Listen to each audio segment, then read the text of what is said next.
Hello, BookTube. All right, we're doing my 17K Q&A, and we are moving on now to Robbo. Steve, I have two questions. One, what is your favorite Robert Silverberg novel? Dying Inside. I've recently read his Downward to the Earth and absolutely loved it. Great. It is really good. Number two, I'm currently reading the verse translation of Orlando Furioso from Penguin based on your recent inclusion of it in your 100 Best Books list. I'm having a great time with it. Based on that, do you recommend the prose translation published by Oxford? Okay, a couple of things here. Number one, I recommended Orlando Furioso in that Best Books. I said that the Penguin translation was available and really good, but I was recommending Orlando Furioso, not that translation. I could do a video on that translation, and also the Oxford version. You could Google it. If you Google my name and the translator's name, you'll see my review of this book and know what I thought. I don't like abridging at all. And also, I thought a lot of the choices, even aside from the choice of abridging Ariosto, I thought a lot of the choices were bad. So I'm not a big fan of the one-volume Oxford. Let's see here. Raymond Hawley. One writer I don't recall hearing you talk about much is Henry James. I can't talk about them all. I've mentioned Henry James many times. Curious if you are a fan and why or why not. I've just started reading his work and so far I have enjoyed him. I am largely a fan. Sure. I have my brickbats to throw at Henry James. I think I was about to say, I think he can get awful wordy, but he's the dictionary definition of literary wordiness. So of course that's an obvious statement to make. I think he can get a little wordy and he does a lot of tail chasing, but I like him fine. Fiction and nonfiction. India Man says, I very recently saw a film. I'm pretty sure it was The Holdovers, which I loved. I've never been, but based on what I saw in one of your videos, did they film an exterior scene at the Brattle? They did. Yep. It hasn't been around that long. The film is set in the early 1970s. The Brattle has been around that long. Yes, the Brattle has been around for a very, very long time. Not always in this present location, but still. Yeah, the Brattle is. You could easily do it by filming at the Brattle. And a lot of the places that maybe you would have been more likely to go to in the 1970s don't exist anymore to film at. So, what are you going to have? You're going to have Paul Giamatti walk around in a Chipotle? No, it was the Brattle in that movie. Let's see here. Street Medic. I am now officially retired and have way too much time on my hands. So, what books that are coming out do you recommend? Very funny.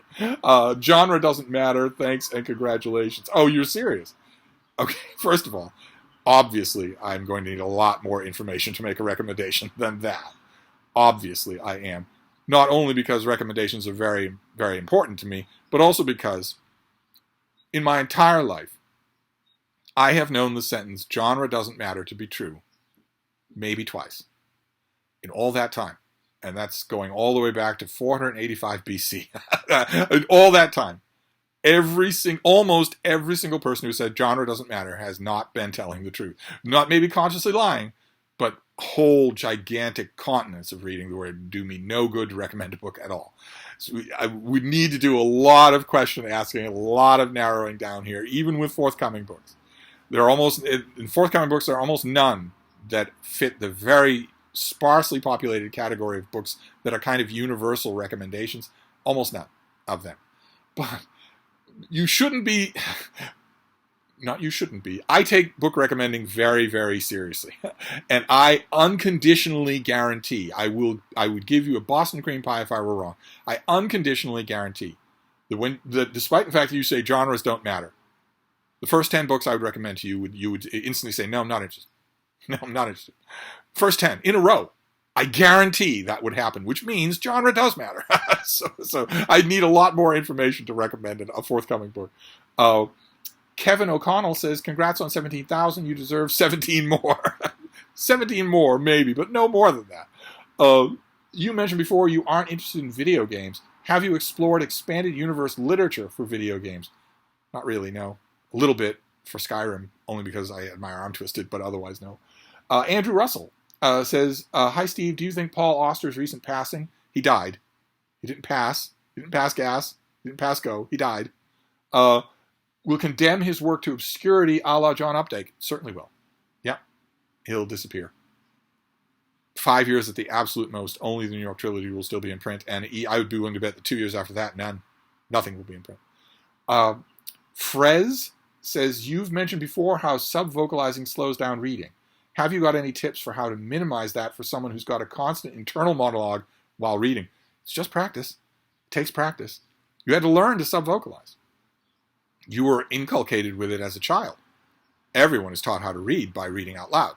You were taught to equate reading with vocalizing what you're reading. That's a long habit. You were doing that before you got to grade school. Then it was reinforced in grade school. So you've got a long habit to uproot. You shouldn't be impatient with how long it takes to uproot it. It's just practice. Jalol says, what's your favorite color and what instrument would you learn to play if you had to? My favorite color is probably red. And the instrument that I'd play if I could would be the piano. I think also that it would be a natural thing.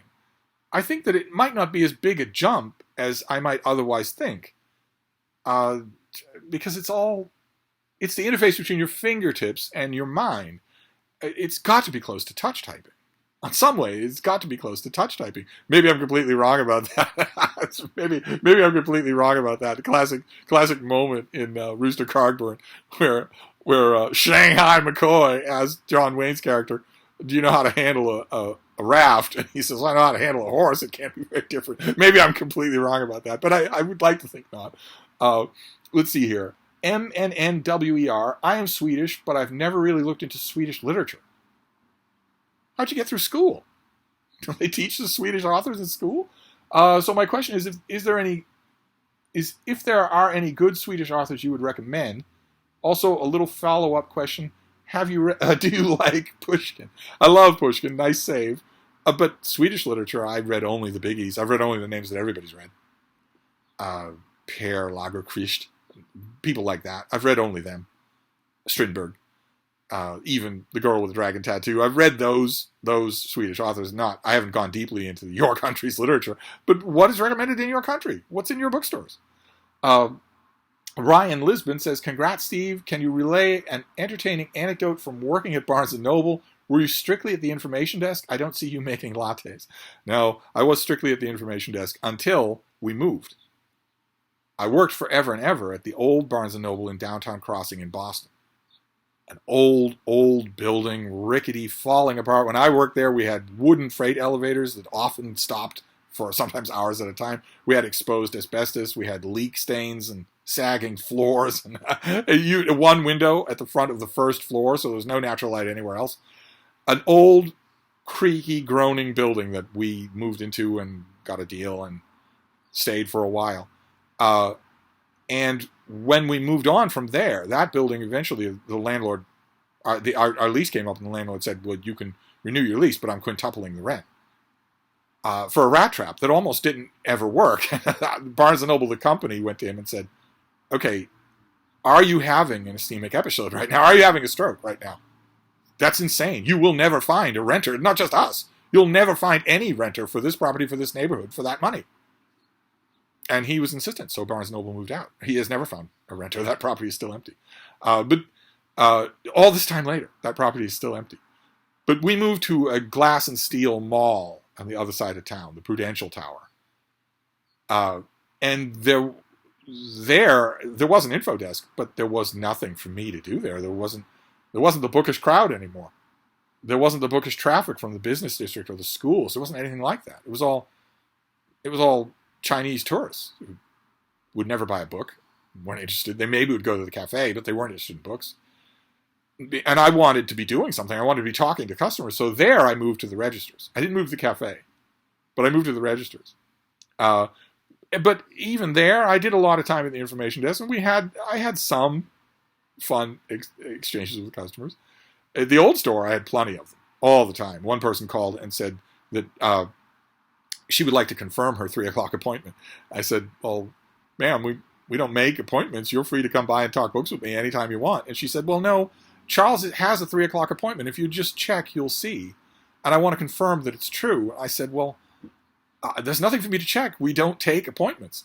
And she said, no, he has an appointment for a full haircut, a bath, and a manicure. And I said, well, ma'am, no matter how much they may deserve it, we do not bathe our customers. And it turned out Charles was a dog. And then she had just got the wrong place. And then we had a great chuckle over that. But I have endless stories like that. I'm not sure how entertaining they are. And then at the news store, well, you say you can't picture me making lattes, and that's absolutely true. That's justified. Think about that for a minute. I'm a nationally and internationally published book critic. I read everything that's new. I get everything from publishers. I know lots of authors. I've read the backlist of everything. I love talking to people. I can turn a $10 purchase into a $100 purchase without any squealing from the customer. We're both enjoying it. If I took those qualifications to any Barnes & Noble in the country right now and told them I do not want to work in the cafe, I wouldn't get hired. It wouldn't absolutely matter. It absolutely would not matter. I could show them a Nobel Prize in criticism. I wouldn't get hired unless I could do midnight shifts in the cafe. They absolutely do not care. The dead-eyed steel shutters have come down over the mind of Barnes & Noble. We don't care.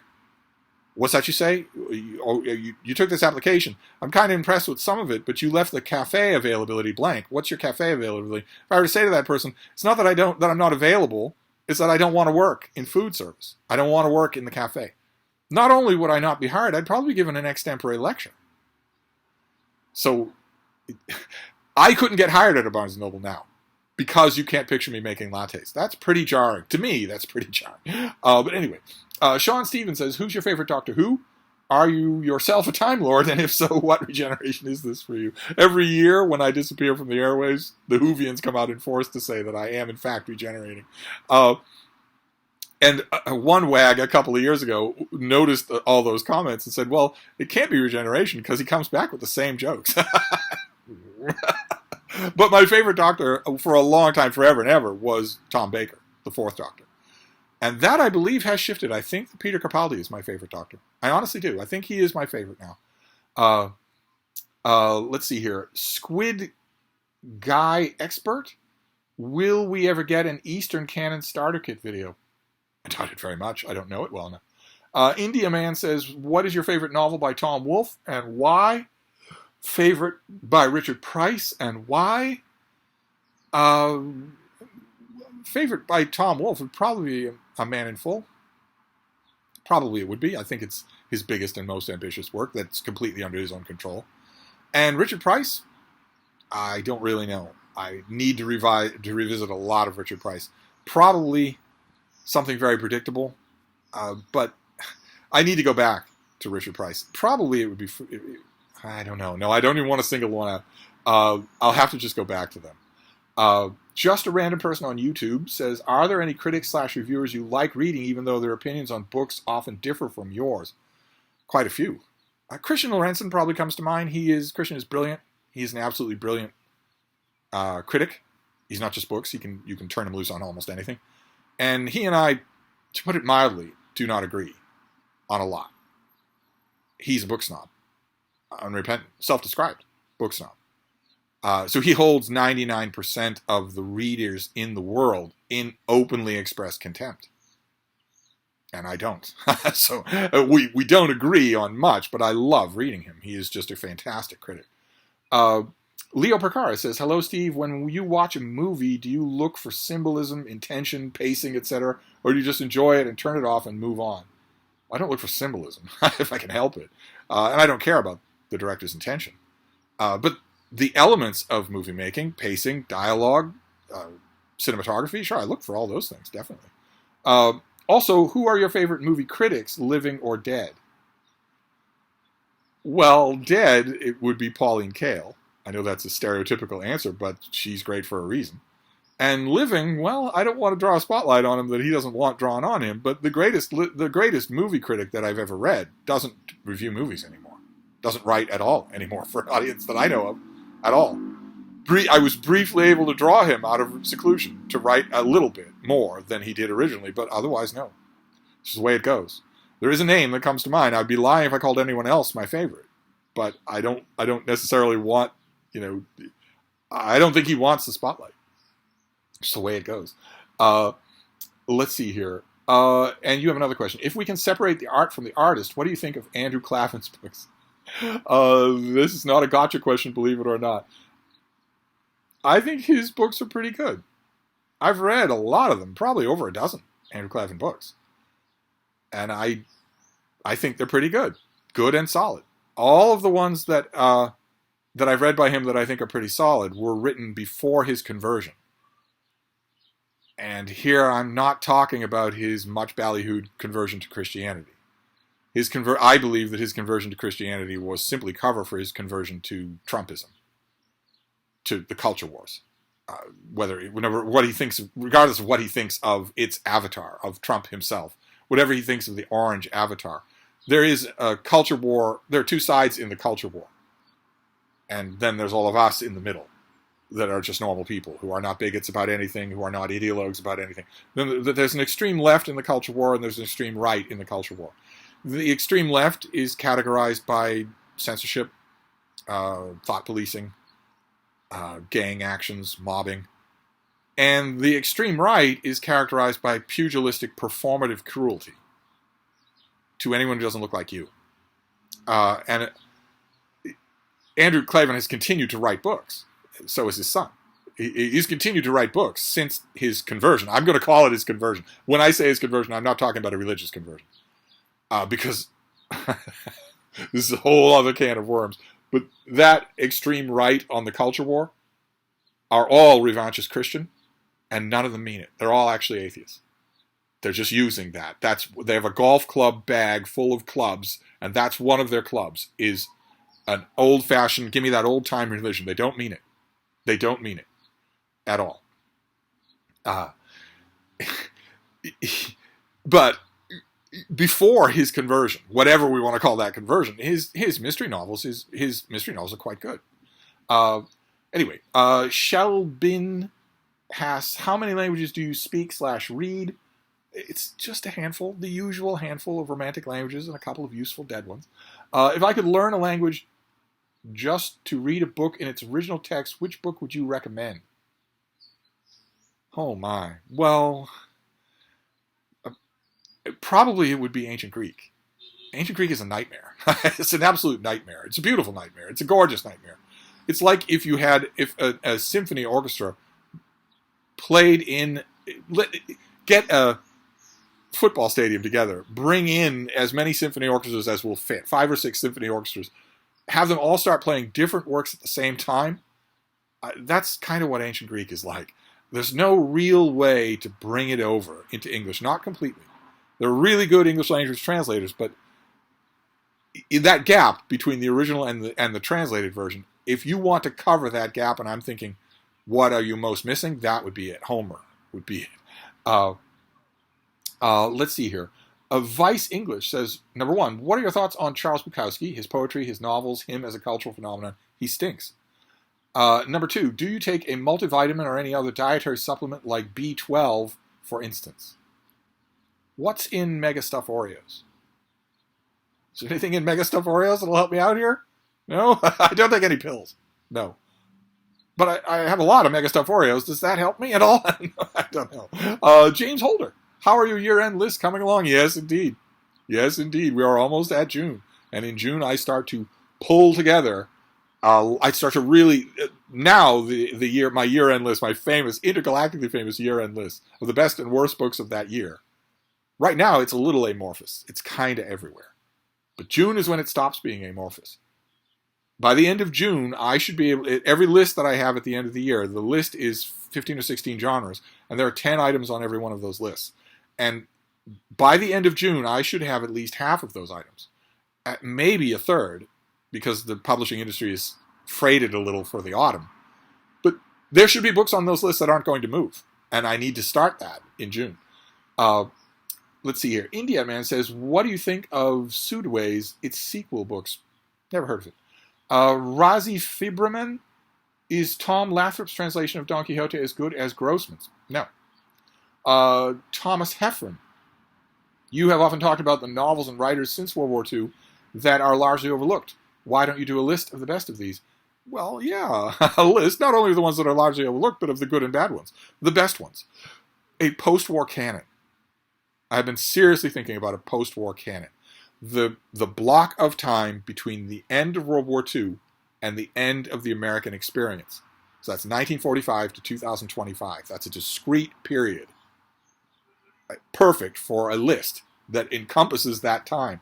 I've been seriously thinking about that. So it wouldn't be just the best of them. It'd be all the ones that belong on that list. Sadra Golshan. I have Harold Bloom's Best Poems, which is a collection of English poems, and I like it very much. Can you introduce and recommend other similar classic poetry anthologies, or of the same or higher quality, and also short stories? I only like classic short stories. Okay, I have no idea what classic short stories means, but other poetry anthologies. There's the Oxford Book of English Verse. That's a great one. There's a Norton book, a big fat thing called World Poetry. That's really, really good, really well done. Plenty of others. Tamara Lyrical. I've heard you talk about envisioning books you want to read from particular authors. Is there a play about a person or event from history or a myth that you wish Shakespeare, whomever that mystery man may be, had written? You were discussing a book you would like Ross Barber to write. I'm not sure why I'm venturing to offer you book news, but one of Ross Barber's current projects is a biography of Christopher Marlowe that is, as I understand it, strictly a biography of his life and not about discussing authorship questions. And we'll just keep going. It should be great. She's a fantastic communicator. Edit, it is to be a biography as in up to 1593. Okay, that's not an edit. That's an addition. I do know about Ross Barber's coming projects, and I'm all for them. When it comes to a Shakespeare play about a historical figure, I wish he'd written a play about Henry VIII. I know he wrote a play called Henry VIII, but I wish that Henry were more than a backstage character in it. He couldn't have done it in his own lifetime with Henry's daughter on the throne. But I wish he had. I wish that somebody had. That would be great. Sadra Golshan says, what are the top 20 best classic short story writers of all time? I cannot rattle off 20 authors in a Q&A. What editions of these short story collections would you recommend? I cannot do the fact boy kinds of write me an essay question for free answers in a Q&A that you want. This is all off the top of my head in a discussion. That's all. Paul Marin is here. Have you and Sarah, the bookish knitter, ever talked about co-plotting a romance for, say, Amazon Books? Anyone in mind for a cover? Because the real Paul Marin, I would mortgage the house to get him on the cover of a book of mine. Oh my God, what a thrill that would be. But Sarah has no time at all. And a number of things on her plate. If you watch her channel, she knows she has a number of things on her plate. If she barely has time to make BookTube videos, she does not have time to work on a novel. It's only parvenus. I'm sure you're not a parvenu, and I'm sure she's not either. It's only parvenus. She's talked to enough authors to know that you don't write a novel as a tra-la-la, let's make some lemonade for the picnic. It's a huge, huge amount of work. She's in no position to do that work. Now, I don't think. Sadra Goshen is back. You deserve 17 million. No, I don't. No, I don't. I only buy hardcovers, and in terms of physical quality, I find the hardcovers by Everyman's Library and Library of America quite durable. Yes, they are. They're quite good. They stay open easily, etc. Can you please recommend a few other publishing houses with the same or higher quality classic hardcovers? Well, in terms of staying open, which is, lying flat, which used to be a yardstick for a really well-made hardcover, the two that you mentioned, Everyman especially, they're really the best. There are some other solidly made hardcovers. Norton, W.W. Norton makes nice solidly made hardcovers, but they're stiffer in the binding. It's really on a case-by-case basis. Nathan says, congratulations. Materia Grix, good Lord, Grix, I thought you were dead. Aloha. Have you ever breathed underwater? Scuba dive, submarines, speleology, below sea level? No, I never have. Know why? Because that's where sharks are. That's why. No, I have never done that. What are some contemporary poems that you really like? They all stink. Which is your favorite mountain in the world? Mount Monadnock. And your favorite beach? Hampton Beach. Giving away the true colors here. If you could be given all the available knowledge about one subject, which one would you pick and why? Is that a criticism? Are you implying that my knowledge is limited? The nerve of you, you little scamp. Could you recommend any good biography of Tito, President of Socialist Yugoslavia? Yeah, thanks, Cupcake. I know who he was. The nerve of these people. I've only read one popular biography of Tito. It was by Jasper Ridley. And I liked it just because Jasper Ridley is a really enjoyable author. I don't know how good a job he did with the sources. I don't know enough about the sources to know that. P.S. When will we see the next installment of the greatest books of all time? Oh, yeah. We're stopped halfway with the greatest books of all time. I'll have to get to that. I'll put it on the list. Hamilton Thompson says, you've hauled a lot of classic DAW paperbacks lately. How much current or ARC science fiction do you read? Are you a fan of Edward Ashton's stories? I'm not a fan of Edward Ashton's stories, and I don't read much contemporary science fiction. In fact, there may not be a science fiction fantasy category for my year-end list this year. I've read almost nothing that isn't junk. Just absolute 15th book in a series junk. Unless I step that up in the remainder of the year. Razi Fiberman says, number 1, are Signet and Bantam paperbacks as good and high quality as Penguin ones? No. Number 2, have you read any translation of the Quran? You're asking me if I've read the Quran in English. You must be new here. I have read and reviewed many translations of the Quran in English, yes. And number 3, favorite sonnet of Shakespeare. I don't have a favorite Shakespeare sonnet. Jenny Parks says, my condolences on reaching 17K. I know you say that the film is almost always better than the book, but does that include your beloved Meg? Personally, I say yes. The characters seem much more entertaining, although that could be just my bias toward Jason Statham. I hear what you're saying, but no. The novel is much more fun than the movie. The movie has its fun elements, but it has horrible pacing and acting in it as well. Whereas you're not distracted by uneven quality in the novel. Let's just put it that way. That's the nicest way to put it. You're not going to be distracted by uneven quality in the novel. Sabra Gulshan says, what is the best order to read the complete works of Shakespeare? Chronologically, most famous to less famous ones, tragedies, then comedies, then histories, something like this? None at all. No chronology. No, there is no way. There is no order. If you're reading Shakespeare and you're reading something that he wrote a sequel to, fine, then read that in order. But otherwise, no. Not earliest composition or latest composition. No, nothing like that. Go where your interest takes you and go from there. Steve Kaiser says, Steve, dude, bruh, congratskis on 17K. Would you consider Jack London to be dude, bro? If not, how is he different from Cormac McCarthy? Thanks for all you do. Okay. Well, we had this question up above as well about Jim Harrison. He's dude bro adjacent.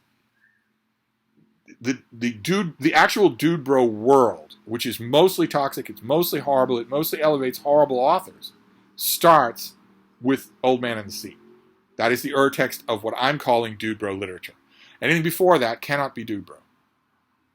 But it can be dude bro adjacent. It can be proto dude bro. Jack London is very much proto dude bro. His fiction is not particularly good. It has a lot of chest thumping, a lot of posturing. It does not acknowledge that there are female Homo sapiens. It does not acknowledge that women are human. It has a lot of proto dude bro stuff in it, but it's not trying to make a cult or populate a cult. It's not writing for a pre-existing audience segment because there wasn't one in London's day. He was writing for the general literary public.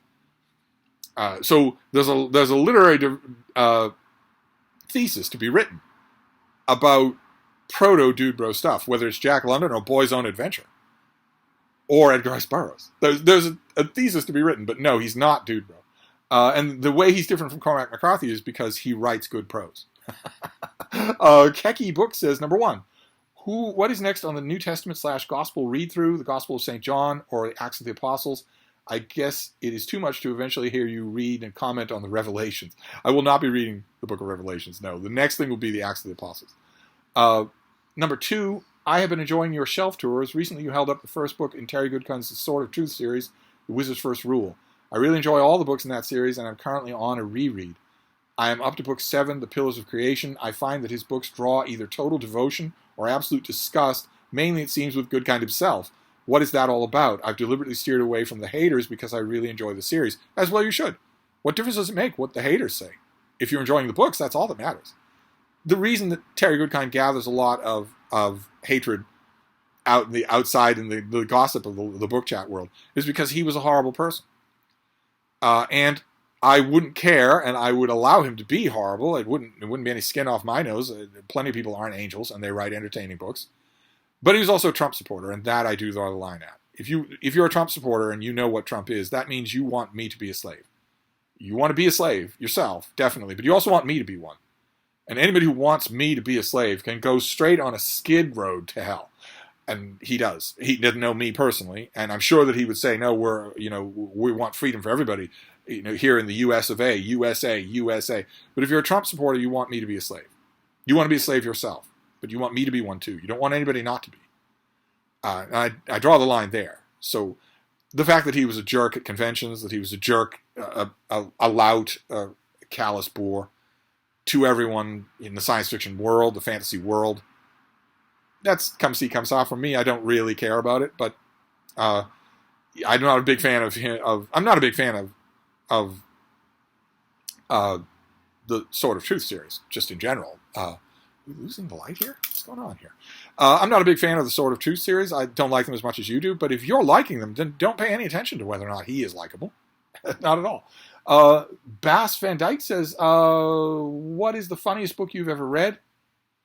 I don't know that I would think about it that way.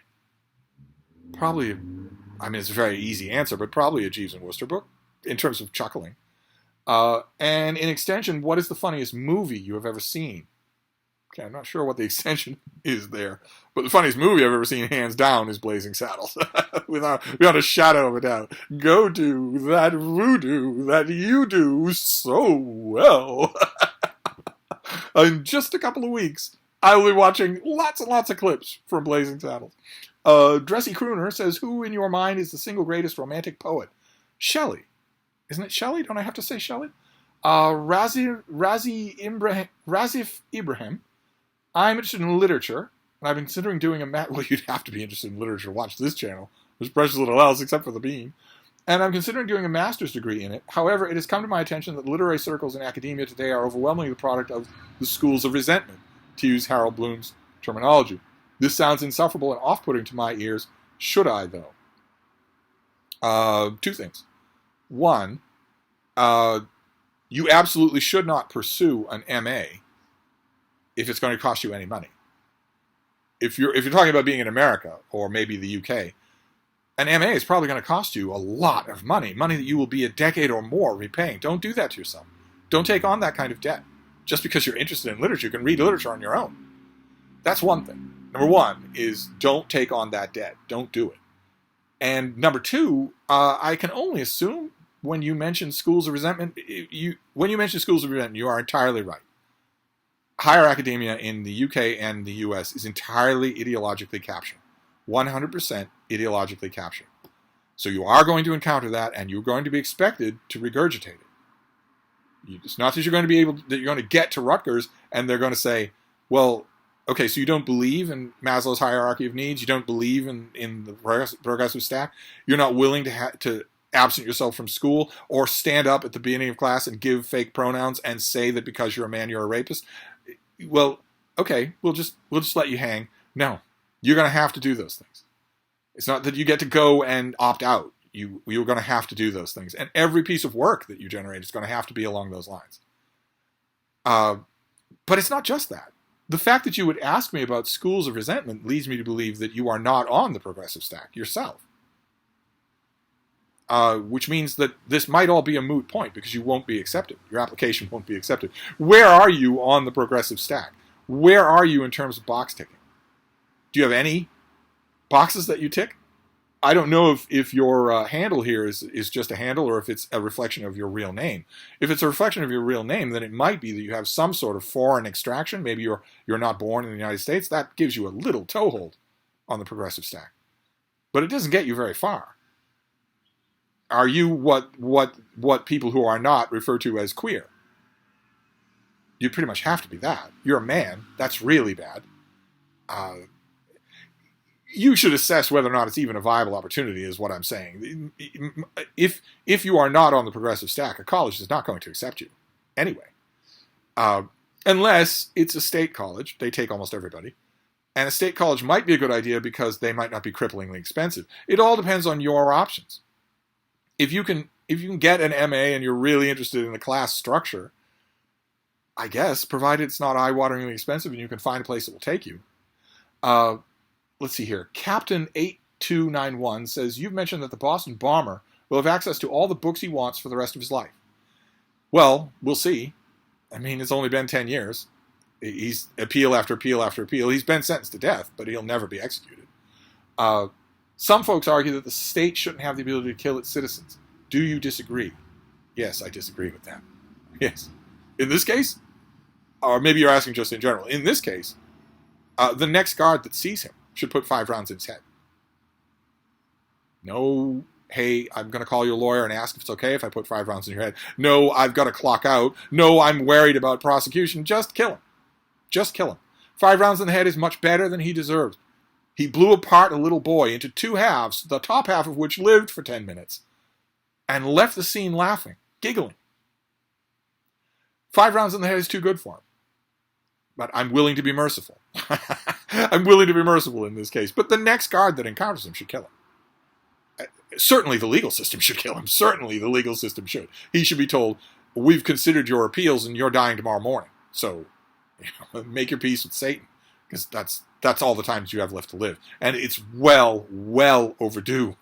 Well overdue. That boy that he blew into 2 separate pieces would be growing to college now. Never going to get to experience that.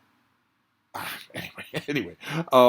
And then, we're at 36 minutes here, but we're also done. So we'll just finish up with this last question. Creepypasta Goblin has a question. I'm coming around to your way of thinking on audiobooks.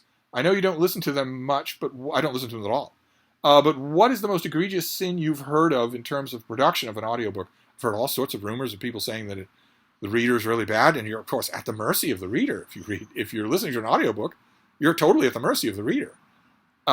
I'm currently listening to Graham Greene's Our Man in Havana, and every 10 minutes or so, when transitioning between scenes, the audiobook gives you 10 to 15 seconds blast of traditional Cuban music? You've got to be kidding me.